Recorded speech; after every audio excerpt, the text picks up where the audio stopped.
Welcome back.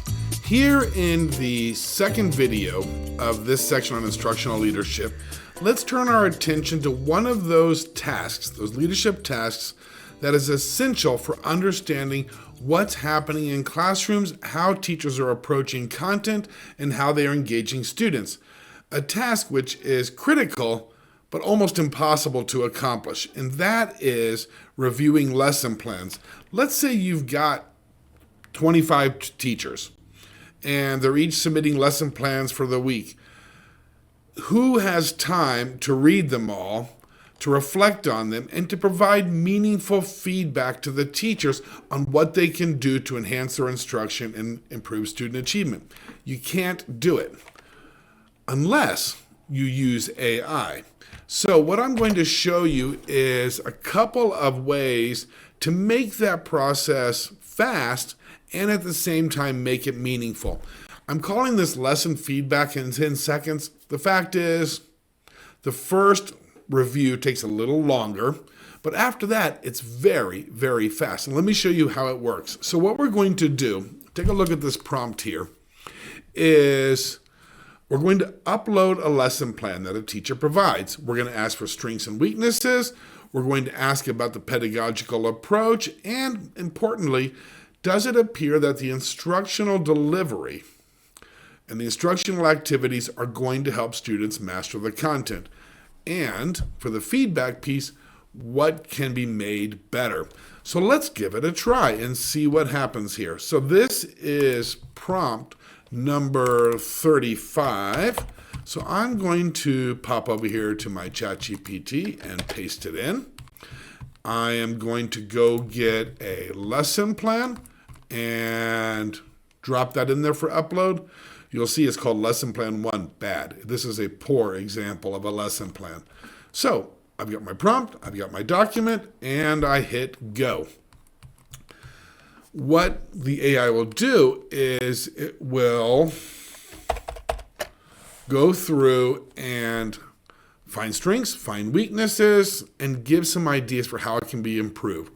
So let's see, we've got a couple responses there. Well, number 1 is the one I really want. So let's go ahead and say 1. We do see this a lot. I don't know if the other AI tools do it quite so much, but ChatGPT is always in kind of a research mode. So do you like this or do you like that? Here, I like this response. Okay.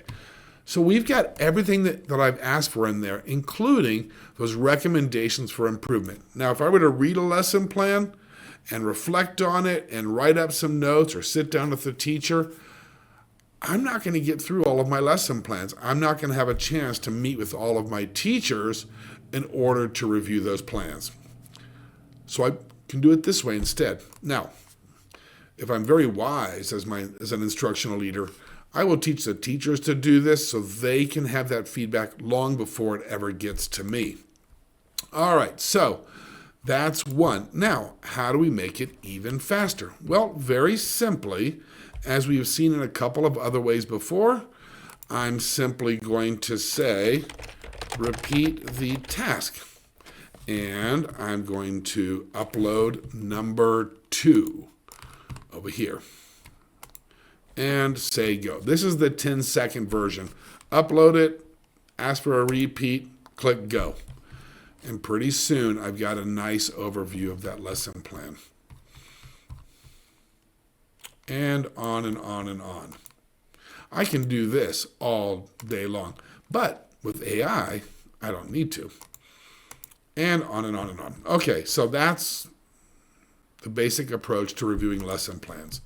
Now, in many cases, you might have a particular pedagogical approach that you espouse, or a particular type of training that the teachers have received, and you want to know whether or not the teachers are demonstrating it in their based on their lesson plans.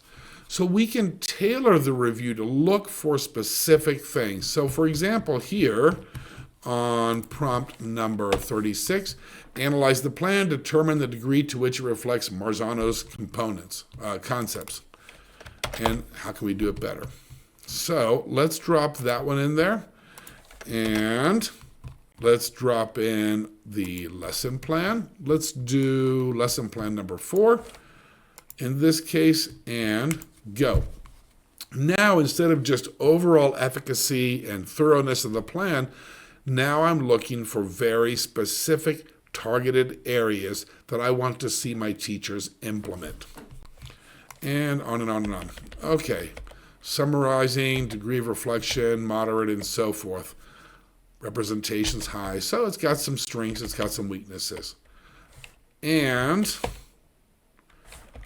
things that the teacher can do to strengthen their alignment with those concepts. All right. Now, there's one more in here. On a scale of 1 to 10, rate the use of whatever it is and justify your rating. Now, I would never use this as a part of my evaluation for teachers. However, it does give me a pretty simple way to quantify changes over time. Teachers need time to learn to implement new practices. So are they getting better at it, right? Now, not with evaluation, but a way to monitor changes over time and for the teachers to learn how to do it for themselves also. So let's just very quickly do it because frankly, it's really fast. Marzano concepts. All right. How did this teacher do?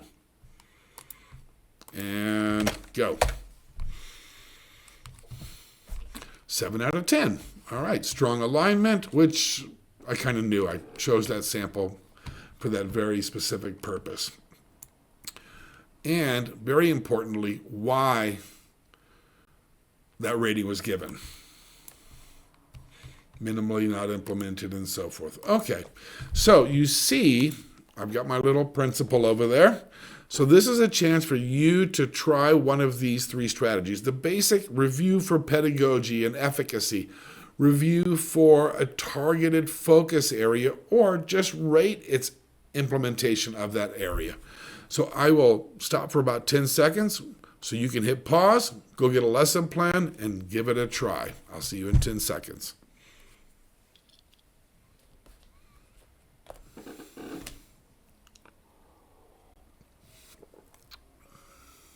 All right, that feels like about 10 seconds. Here's the question for you. Was the review comprehensive? Will it provide meaningful feedback to the teachers? Did it look for or address the areas that you are most interested in? Did it save you time? Now, the fact is, I could turn this task over to somebody else because it's just throw in the prompt, throw in the lesson plans, and here's your feedback. But I'm the instructional leader, so I also need to have a sense of what's happening in those classrooms. I can turn it over to the teachers as they are developing their lesson plans. Before they ever implement them, give them a strategy, a technique for them to look at their own plans for a particular area so they can then modify and strengthen it before it ever gets to me and before they ever use it with students. So that is providing lesson plan feedback. All right, where are we going next? Leading discussions. One of the things that instructional leaders have to do is work with teams of teachers and groups of teachers with professional development and facilitating PLCs. And we want to generate deep and meaningful conversations that let teachers reflect and grow. But it's hard to do that. So we're going to turn our attention to that in the next video. And I look forward to seeing you there. Take care.